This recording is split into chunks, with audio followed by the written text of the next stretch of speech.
Okay, welcome back, folks, to House Human Services. We are now going to take up H938, which is an act relating to establishing the Vermont Homelessness Response Continuum.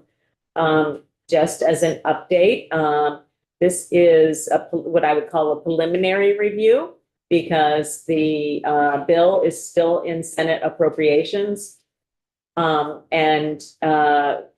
We don't know of any changes that may be made there or on the Senate floor, but because it's a fairly long bill, I wanted people to be able to have a walkthrough of the changes that have been made, and so that we can be prepared when the Senate does pass this bill. So Nolan has provided us, it's also on the website for people who are looking for it, provided us with a spreadsheet of the changes made in, I forget the section number, but it's the budget areas that are outlined in the bill.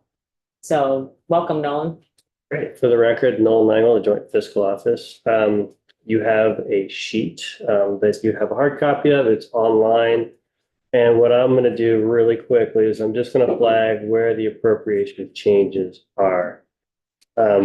Just to orient you again with the sheet, the left side is what the House passed. The middle is the Senate Health and Welfare proposal. There was a typo on your hard copy. It's fixed online. It just that you'll see that I scribbled on it. Oh, yeah. And then there's the delta. The bill is in appropriations this afternoon, so it's still in the Senate. But the big changes are the big monetary changes are, if you look on the middle of the sheet, I have it highlighted, but under the emergency houses and hotels, which is section 14A3, you'll see that the Senate is proposing to take $500,000 out of the emergency motel, hotel housing and create a new section, Community Resource Center, CBOEO, put that money there. Again, like you, they were trying to work within the buckets of base GF, one-time GF, et cetera, which is going across. So the bottom line still stays the same. The size of the buckets, when I say buckets, I'm talking like your base GF bucket, your one-time GF bucket, your federal funded GC. If you recall, this committee worked really hard to stay within the same buckets as the governor so you can have the same appropriation. That's what they did as well. So the big, like I said, the big change is just moving 500,000 out of the emergency housing, hotel, motels and putting it into the community resource center. Bottom line stays the same. That's pretty much what I wanted to just highlight. Thank you. So for committee members, we heard testimony about this is a day shelter in Burlington operated by Champlain Valley Office of Economic Opportunity. It has been funded through the Department of Mental Health, essentially with, at the beginning with COVID era related monies. And then it was funded last year with one-time dollars. And this year it was not in the governor's recommended budget.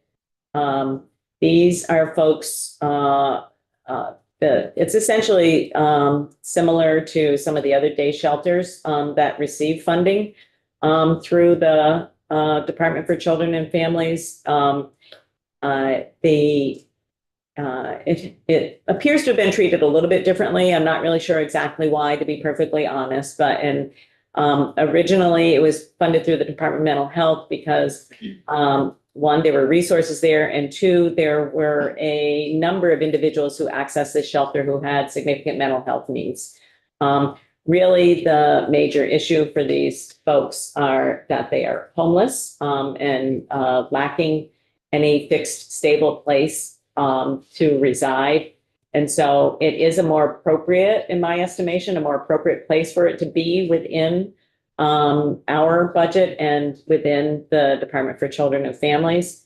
However, it was not included in the governor's budget. And given our commitment to stay within the total dollar amount of $82.6 million, the Senate proposed that it come out of the line item for emergency housing in hotels and motels. I think an important piece is that it is in the base, not in one time, which is an important step forward. For the foreseeable future, we do believe that this resource will be needed. And that is what the Senate has proposed. There are some folks who are not happy with it coming out of that area and preferred other area, another area. So that really is whether or not we are gonna take up that cause or not. I would prefer for us to take a look at the language and see how we are feeling about the language, and then look at the bill in totality to see whether or not we would be proposing any kind of change. Again, timing is very short on this because this hasn't even gotten to the Senate floor yet. So it will not get to us until sometime next week. And I do not believe there would be enough time to make a further proposal of amendment. So just given the uncertainty, and I certainly don't want to see the bill die based on this. So let's take a look. Thank you, Nolan. Any questions for Nolan? Yeah, go ahead. I'm very supportive of that change. I'm curious whether there's any discussions that you can share with us with respect to where Senate appropriations is or is not on this problem. They haven't taken it up yet. So they will discuss it this afternoon, and we'll know where they're at. I haven't had a conversation with them yet. I would encourage the people who are concerned about it being taken out of that line item, that if you want to see it taken out of some other line item, that you speak to the people in Senate Appropriations, because thinking that's probably going to be the only place where that happens. So, or on the floor. I guess it could happen on the floor. But given the timing of things, I think that it would need to happen on the Senate side. Okay, Katie. Let's see what's happening on language. Okay.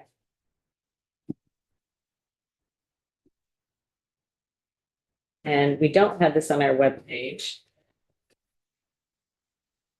I'm sorry. No, that makes sense. You don't have it on your web page. Did I send you a marked up draft, Lori? No. Okay. Great. Thanks, Nolan.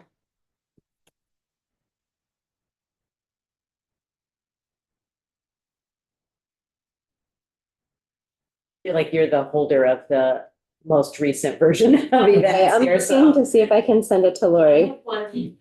Does it say? The welfare committee report with highlighting? Yeah, that's it. Okay, so it will be posted momentarily. Okay, so same disclaimers on all of the other drafts with the highlighting. This is a work in progress. It still hasn't made it through the Senate. Make it a little bit bigger for. I sure can. No, oh, yeah, I can. How do I do that here? More? Yeah, okay, that's good. If language is eliminated, that's not captured with the highlighting. And there are two colors highlighting, which is not meaningful to this committee. It's just the order of their timing of their different amendments. So they made a change in legislative intent. It is the intent of the General Assembly that a continuum of supports and services be available and administered flexibly in a manner that provides a stable pathway to permanent housing, meets the specific needs of households experiencing homelessness, and supports community partners.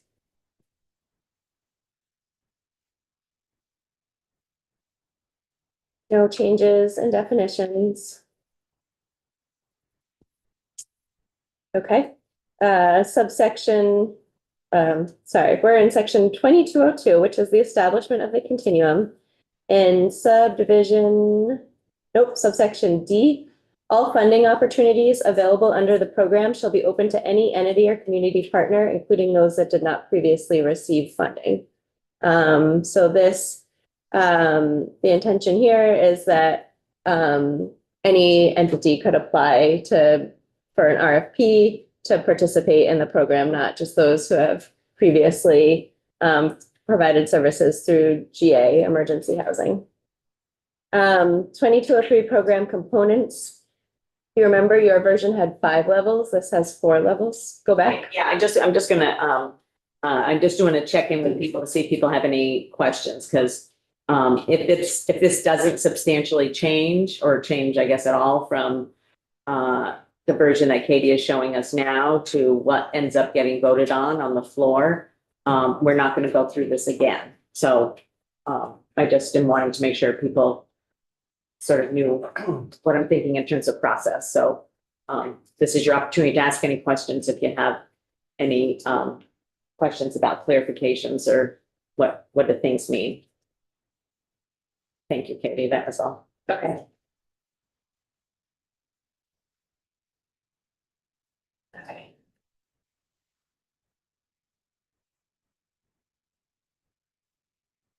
Okay.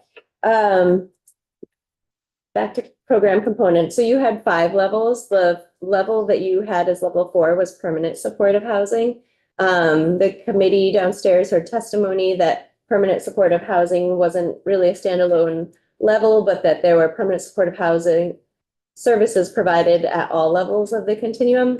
So the committee chose to pull it out of a level and have it be sort of a standalone section on permanent supportive services instead of as a level of the continuum.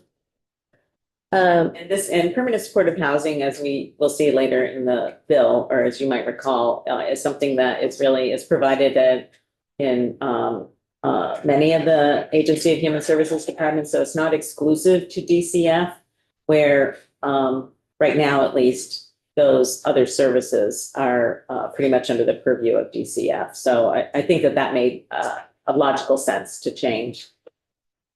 So now hotels and motels become level 4 instead of level 5.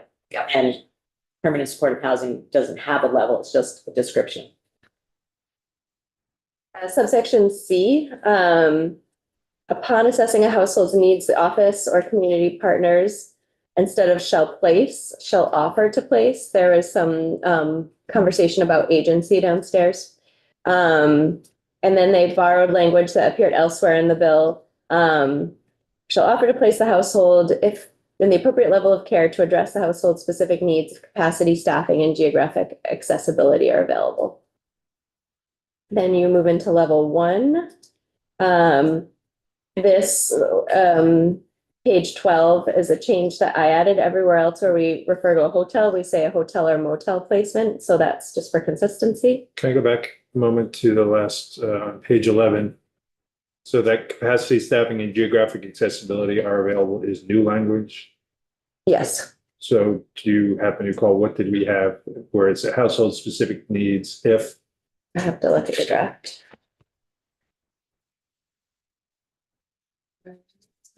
Bill is This interested. language that is up there now is language that we had in other parts of the bill. That's what she said. She brought it. They, the Senate opted to put it in several places more than what we did, but it is language that we had, that phrase. Okay, Yours ended at needs. okay. Maybe I should just keep this handy. Okay, 2204 prevention services, we already did that. Okay, 2205 shelter services. Your version had a concept that when the department was entering into agreements with community partners for shelter services, that the contracts would be for at least 2 years at a time.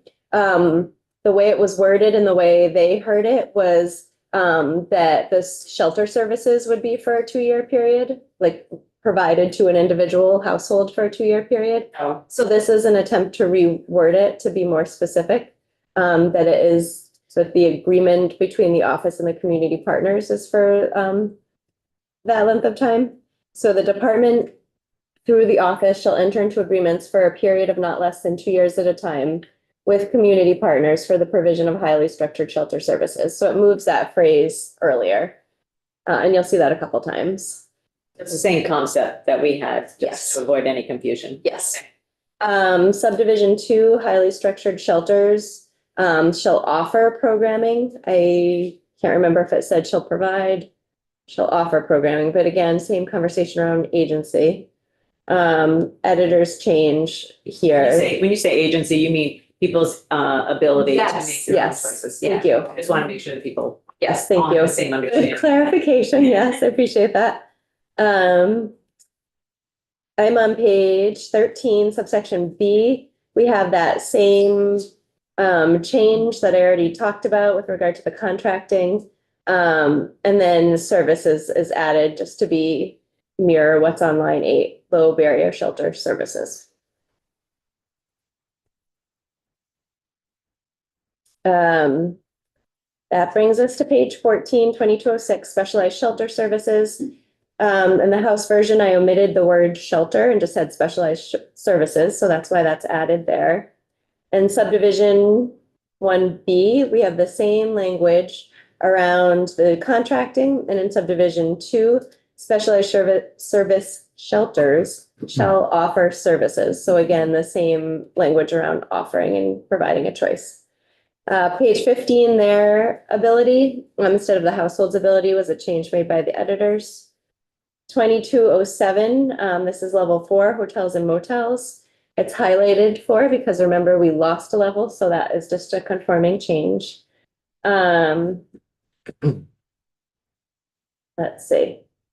And then subdivision 6, if a household's needs cannot be met by levels 1 through 3 of the program as described in sections 2204, 2206. Those are all changes to reflect that a level is no longer there. So those are conforming changes.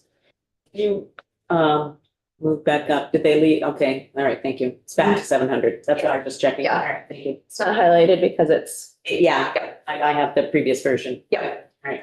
2208 is permanent supportive housing services.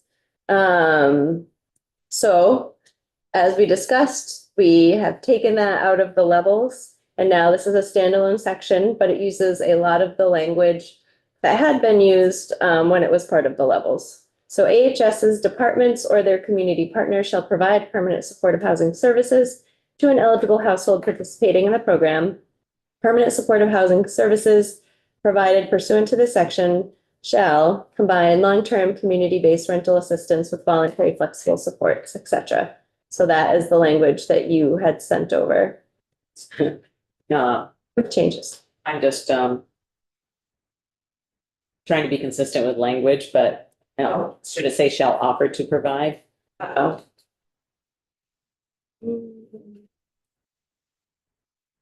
provide, permanent supportive shall offer to provide. Well, we can raise it and see if they want to change it. Are you thinking of catching it?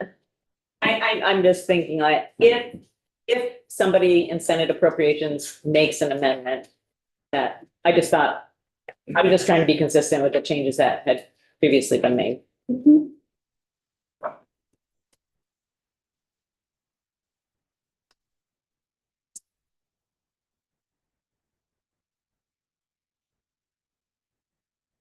Okay.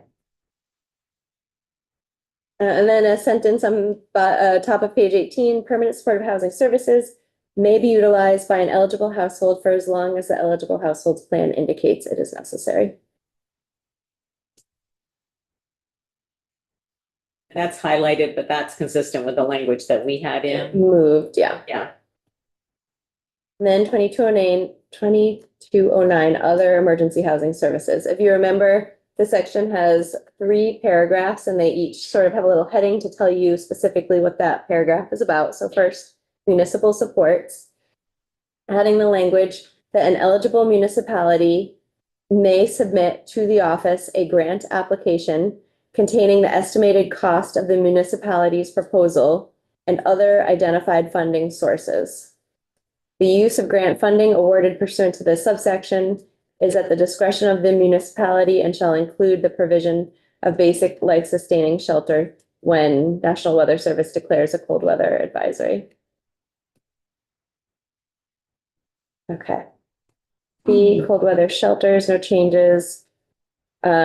C, alternative AHS housing solutions. At the bottom, I can't remember what initiated this. I think what initiated it is whatever the House had when I had the full editorial review of this, the editors flagged some language and we worked to find a replacement that said the same thing, but in a different way. So emergency housing provided through the program is not intended to take the place of any other AHS time limited or permanent housing. Do you want to know what you had in lieu of? But there is something in between, I think, too. It's got the same meaning. It does. We were just trying to say that it's not only DCF that has these funds and sources, that other AHS departments like, Dale through Choices for Care and the DS waiver, Department of Mental Health, even the Department of Corrections, Department of Health through recovery residences, they all provide some degree of supportive housing. So just wanted to make sure that people who are eligible for those things are served in those places and that this doesn't take the place of those. So I think we're fine, Katie. Okay.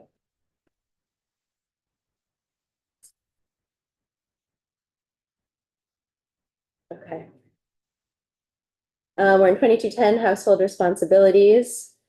A household, and the funds appropriated for this purpose, a household shall qualify for services under the program if the household, page 20, subdivision 3, agrees to engage with a case manager to develop a housing plan. So this is a change from what you sent over. Again, the same conversation around agency with agrees to engage instead of, I don't know if it said shall engage, I can't remember. And then you had case management. I'll tell you exactly what you had. Thank you. Just look at it. Yeah.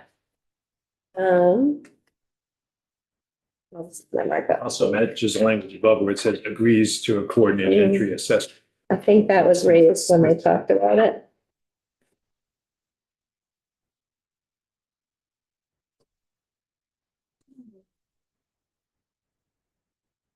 Engages with a lead case management entity such as a department of the Agency of Human Services or a community partner to develop a housing plan and participate in employment, treatment, or other activities as appropriate unless explicitly exempt from case management requirements under this chapter or by federal law. Sorry, that's what we had. Mhm. That has now been replaced with. With this, yep. less. So I guess the only, I'm not sure at this point in time. I mean, the language that we had was broader than just a housing plan, and from what I understand, the department was saying these are housing resources. They should only be devoted to housing plans, but you're not going to be successful in a housing plan if you have a substance use disorder and you're not addressing the substance use disorder, or you have a mental health challenge and you're not addressing a mental health challenge. So, not sure what people are, I just am pointing that out, that there was a reason that we said that we had broader language. So. Anybody else have any thoughts about that? Define housing plan, please. Okay. Yeah, it'd be broader in the plan. Those are things that we should watch for definitions when we see the definitions that come through the rulemaking process. Because that's a place where we can have that impact of saying that it needs to address the other areas of that person's life. I mean, this is my hypothesis. I have not done research on it, so I'm just saying that. My hypothesis about why so many people return from being placed in permanent housing is because they've not had the supportive services and the follow-along case management and addressing the other areas. So while we have a too large a percentage of people who return to homelessness after being placed in permanent housing, is through the lack of those services. So that's why we were intent on making that broader. Yeah, go ahead. Didn't we within there, didn't we mention individualized service plan? But it is We like had what cover, Katie just said. Yeah, they changed it though. Could you read what we had again, Katie? engages with a lead case management entity, such as a department of the Agency of Human Services or a community partner, to develop a housing plan and participate in employment, treatment, or other activities as appropriate, unless explicitly exempt from case management requirements under this chapter by federal law. So we talked about a broader array. I think we can pay attention to this in the definitions of the rules when they come through, to make sure that supportive services are addressed. Because if they're not addressed, we're just going to be sort of like spinning our wheels. Yeah, it's like the whole point of this. Yeah. I mean, it squarely fits in, a housing plan should include how one would sustain their ability to be in that housing. Yeah. Yeah, you can. The example that comes to mind for me is like knowing a lot of people who have really struggled for whatever reason to acquire their duly owed SSI, SSDI, which is the source of income that could then lead, help with them paying for permanent housing. So I don't even know if that's included here. Because it's, yeah. I think that probably actually would be part of a housing plan because it's income related to being able to pay your rent. But the like hands-on support and actually like if they are having all kinds of barriers in acquiring that is like the step that I don't know. Well, and you'll Yeah. see in the case management, is, we were really strong on making sure that we were investing in community-based Mhm. case management. Right. Last I knew, I think that stayed. Yeah. But Katie's gonna have to enlighten us if it didn't. So I agree with you. Yeah. Okay. Thank you, Katie. Prioritization, no changes.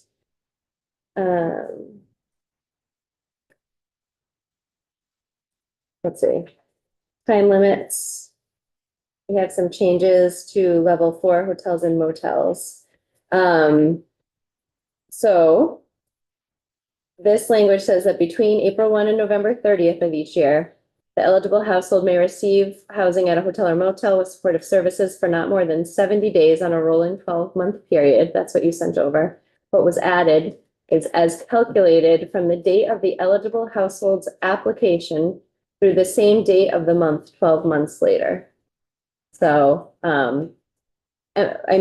rolling, I think, was how you were trying to capture that, but this is more specific that if somebody started on the program on February 5th, then their 70-day window is through to the next February 5th. And so What we were intending. So it's not really a change. subsection B, between December 1 and March 31 of each year, eligible households may receive continuous services and cold weather use hotels and motels.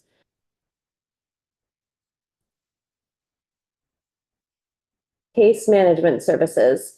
So this last sentence has been changed. Your draft had language that allowed for the requesting a change in case manager or specific case manager. Your language was a household may request a specific case manager or a change in case manager. So this version says household may request but is not guaranteed a specific case manager or change in case manager.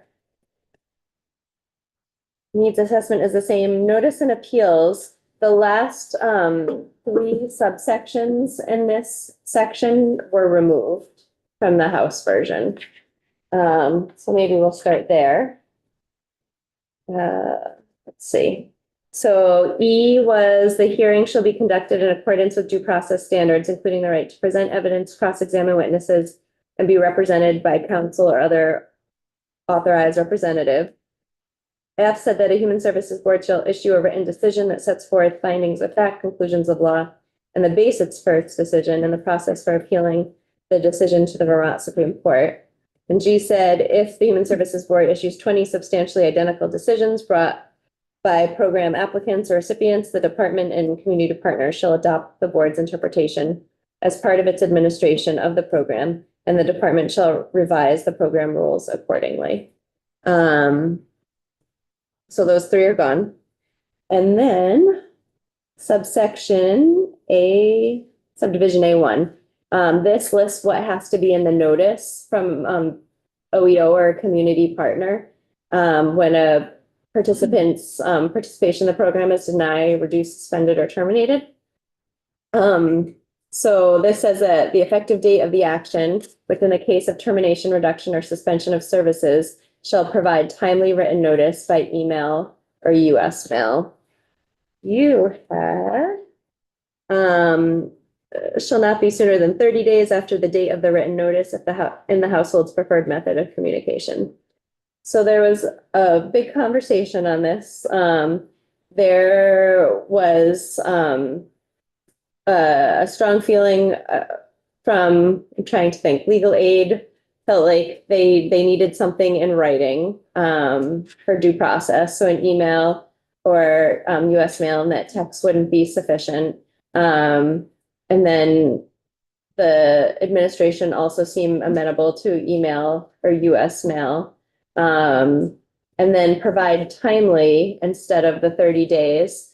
Some of the testimony from the administration downstairs was that sometimes the length of time of somebody's service is approved for is only 14 days, so that they would need to have notice before their length of service even started to meet the time frame. I hope I'm saying that correctly. If not, I'm sure you'll get an email. I guess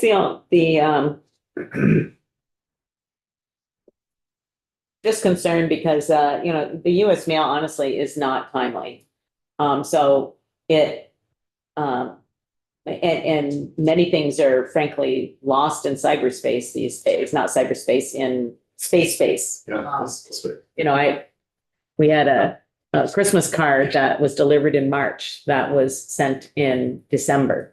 And from our next door neighbors. I mean, that literally. So I'm just, I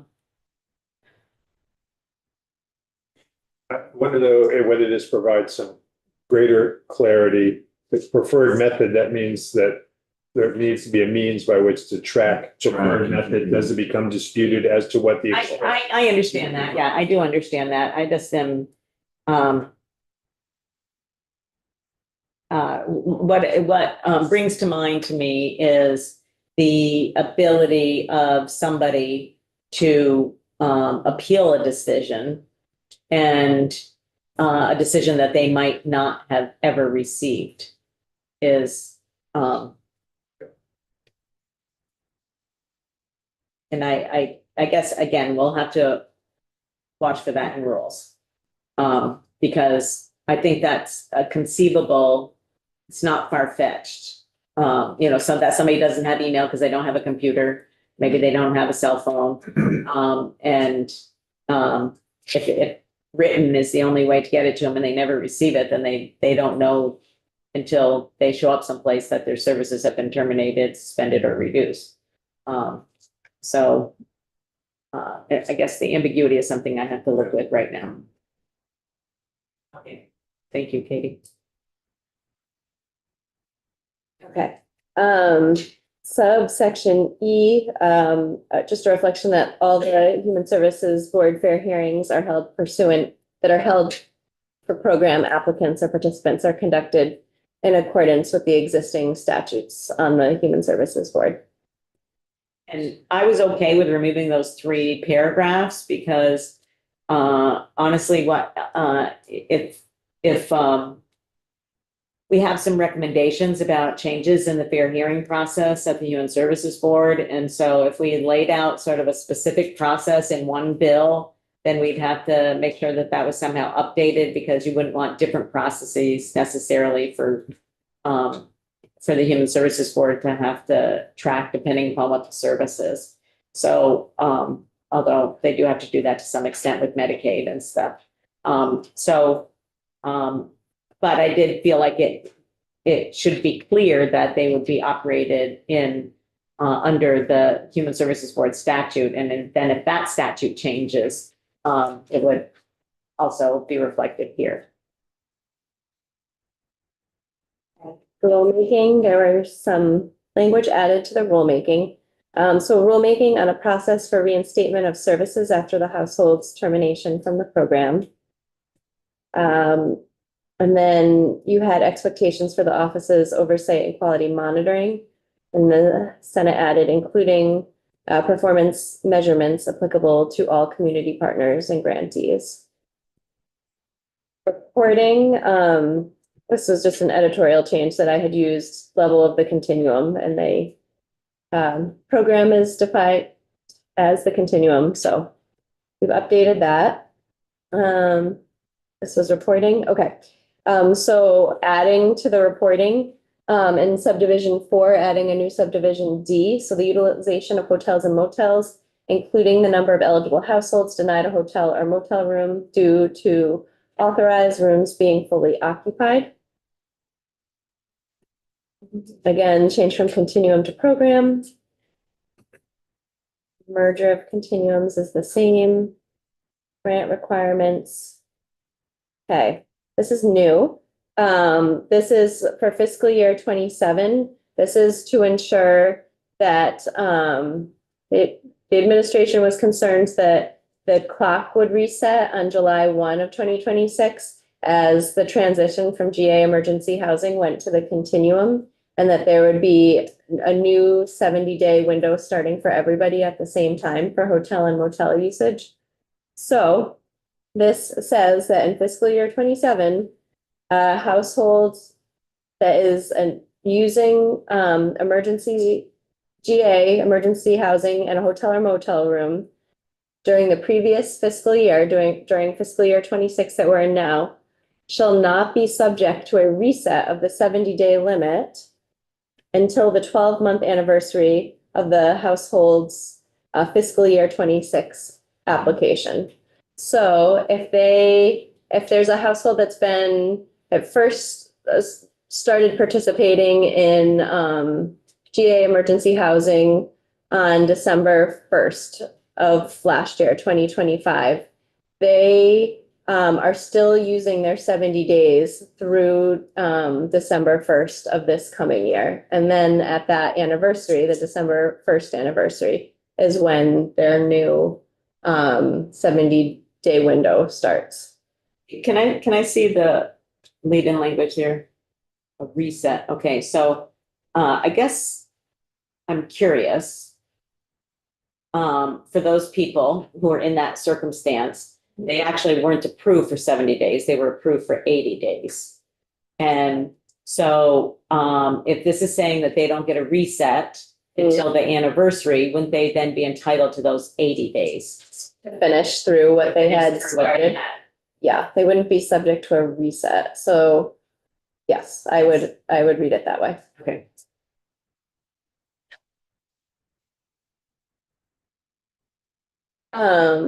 Transition and rulemaking. I just adjusted the reader assistance heading to include the rulemaking. I think I had a typo in homelessness, so that corrects I that. just want to point out that that last request was from the department as well. The reset thing, yes, The whole paragraph. yes. A is the emergency rules and the permanent rules.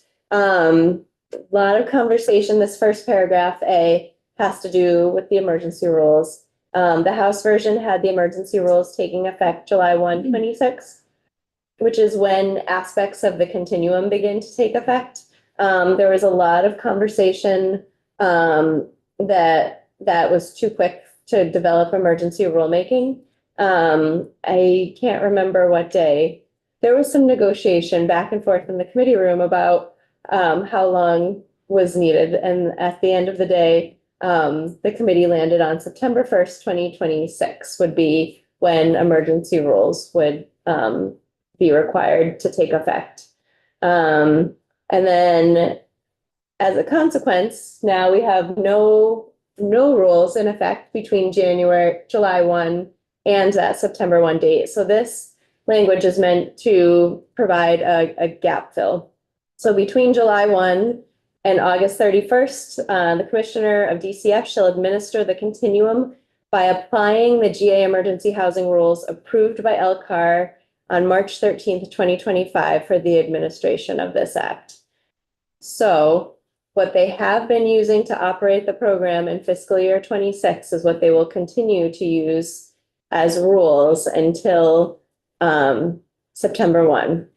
It's not going to be a perfect match because there are components of the program that are, I mean, they're Changing. Yeah. Yeah. So I guess I just want to bring that to your attention. It won't be a perfect match. So my question is, are these the rules that the department never formally filed? They never formally filed. They were referenced in the budget as the rules that were approved by LCAR. So the legal interpretation is they have been incorporated by reference into the budget. And so those are the applicable rules. And you're incorporating them by reference again here. Subdivision 1 is the permanent rules. So you still have the same date as having permanent rules by October 1, 2027. New language about a stakeholder process in subdivision 2. Prior to filing the permanent rule, the department shall work in collaboration with stakeholders to develop the rule, including holding at least 5 regional stakeholder hearings throughout the state. And on or before April 1 of 27, submit drafts of the rules to the policy committees for review and consideration of the committee comments. That doesn't mean that the committee can require a change to the rules unless you do so through legislation at that point. But it does mean that you could provide comments for the department to consider. Section 9, implementation status report on the continuum. You're getting a status report on February 15th. No substantive changes there. The language on shelter services for households experiencing domestic or sexual violence. No changes there. Changes to this Vermont Rental Assistance Bridge Program. So you still have the same lead-in for subsection A, that the bridge program is established within the Vermont State Housing Authority for the purpose of linking households who require rental assistance to permanent housing when the household does not otherwise have access to Department of Housing and Urban Development rental assistance. And then new language. The agency shall collaborate with the Vermont State Housing Authority to develop a framework for establishing a unified housing voucher program that consolidates the voucher assistance currently provided through the agency's departments. In developing this framework, the agency and the housing authority shall analyze the fiscal implications of consolidating existing voucher programs into a unified program, including projected costs, potential efficiencies, and impacts of funding sources. Assess the projected impacts on the total number of individuals served and on distinct populations, including individuals exiting homelessness, individuals facing eviction, individuals with mental health challenges, individuals with disabilities, and any other population served by the department administered voucher programs. Identify administrative, operational, and statutory changes required to implement a unified program. Propose options and recommendations for the structure, governance, and implementation of the unified program. Subdivision 2. AHS and the Housing Authority shall report their findings to the policy committees by January 15. And subsection C, the Housing Authority and relevant departments of the agency are to work jointly to incorporate existing rental assistance that is funded by the agency and its departments and designated for Vermonters exiting homelessness into the program established in this section. So I want to stop just for a moment there. So our language was intentionally broader than only individuals exiting homelessness, and you'll see in a moment that there's a little nod to that. The department, the agency, Human Services said, well, this is, $3 million that's coming out of the homelessness and housing pot of money, so it should be prioritized for that group of people. They do have intention to see if there's any other resources besides, we knew from testimony from the State Housing Authority that there is a pot of money for people who lack mental health, who lack resources from the Department of Mental Health. So they run a rental assistance program for DMH already. And so we heard testimony from the State Housing Authority that they would really hope that they could develop a unified AHS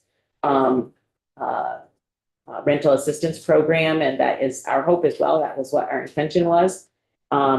So, but for these $3 million, they're hoping, they wanted to prioritize it. But AHS is really looking to broaden that to the population served by AHS, and with the potential for additional resources coming in above that $3 million.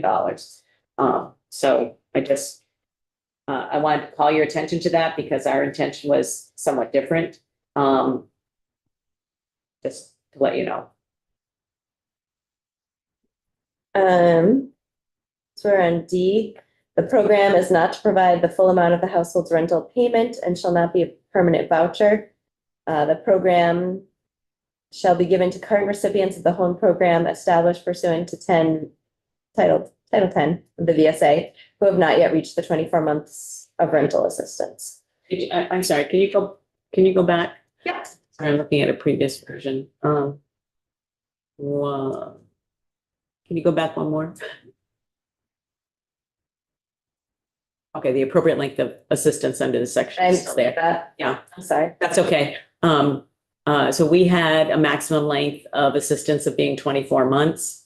And they want to establish criteria and potentially establish different lengths, which I'm not in favor of, to be honest with you, but this is the language that was settled on. So I just pointing that difference out to you. We had 24 months. And they are looking at appropriate length of assistance under this section, which could be shorter or longer or the same. Thank you.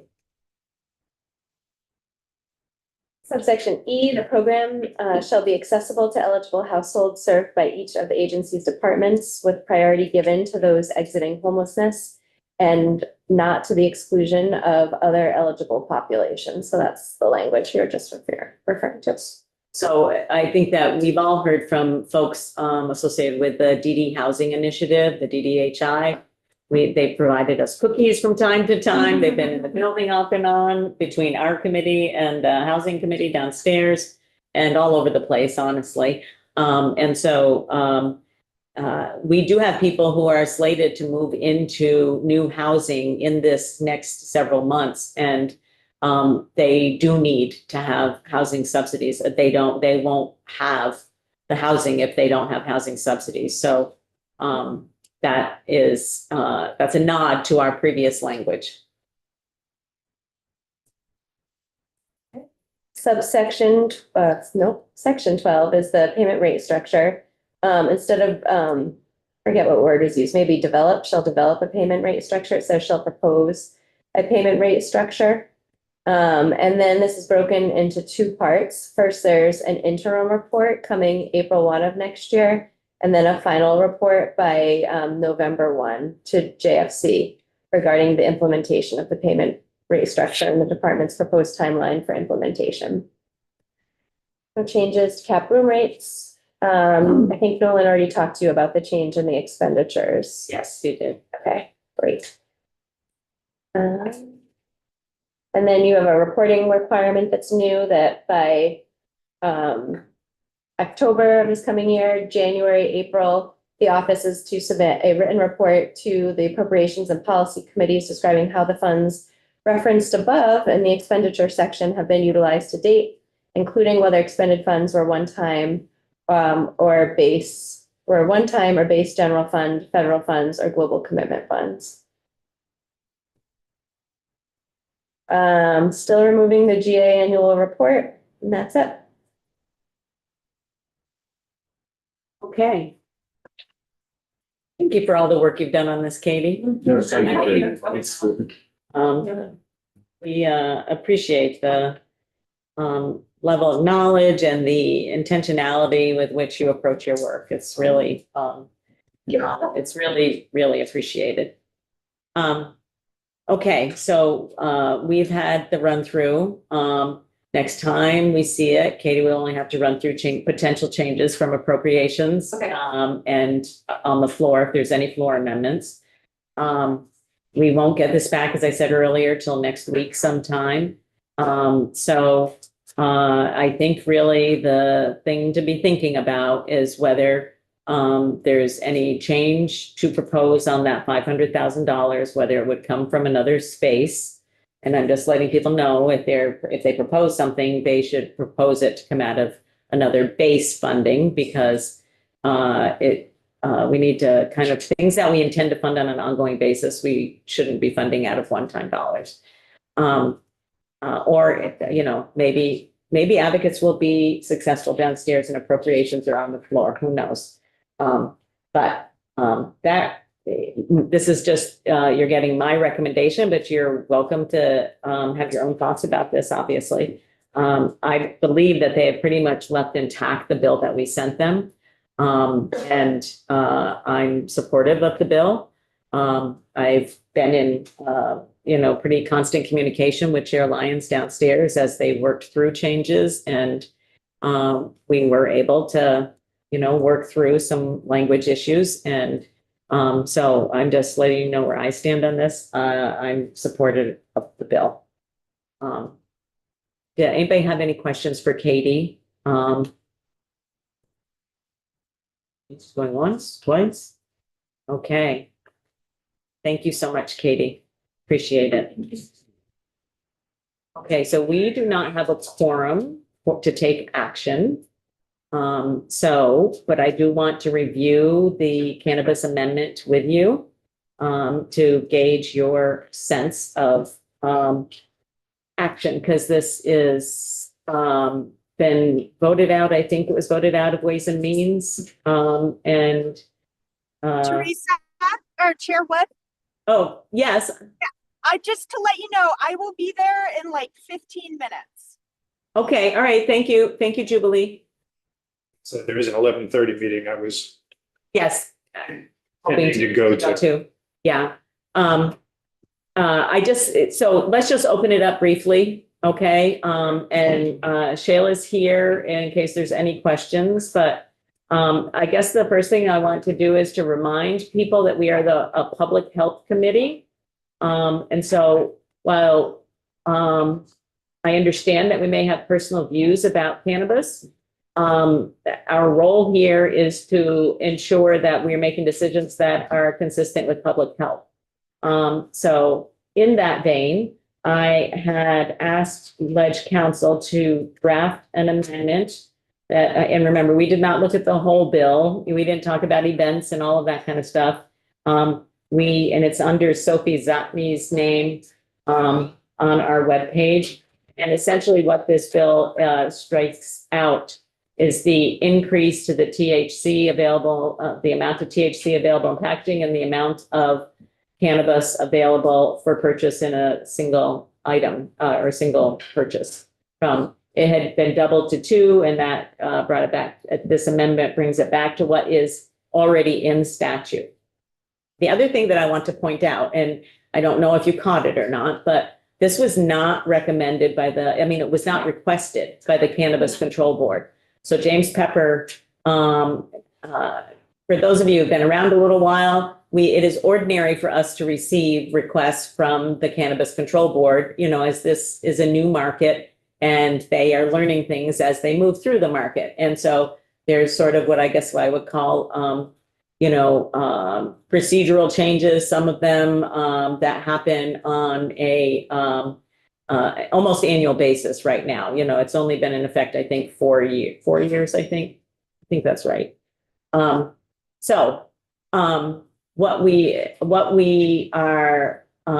I have asked Ledge Council to do would be to revert back to what already exists in law. We don't have possession of the bill. I just had people's names put on it, and this is why I'm bringing it up. You're welcome to ask for your name to be removed. This is just a draft. But my personal opinion is, as the public health committee responsible for policy related to public health, that I felt like the testimony that we heard from the Department of Health, that first off, we don't have very much data yet on the implications of this in terms of ER visits, in terms of usage and things like that. And it seems to me to be premature. I know we were provided with a chart that showed the varying levels of, 1 ounce, 2 ounce, 1.5. One state has 3. It's really everywhere between 1 and 3. So we're not an outlier. There are other states that have 1 as well. So I am putting this forward as a proposed amendment from members of our committee. But as I said, if you are not interested in having your name on this, all you need to do is to let me know that. We do need to act on this because this bill is moving. So I will be asking for us to come back later today. If we have a break from the floor or, when the floor ends, to come back today. So, and I did just wanted to offer the health department if you had any comments that you'd like to make. Anna Livingston, for the record, Interim Deputy Commissioner, Health Department. So we really appreciate the chair bringing this amendment forward, strongly support the amendment.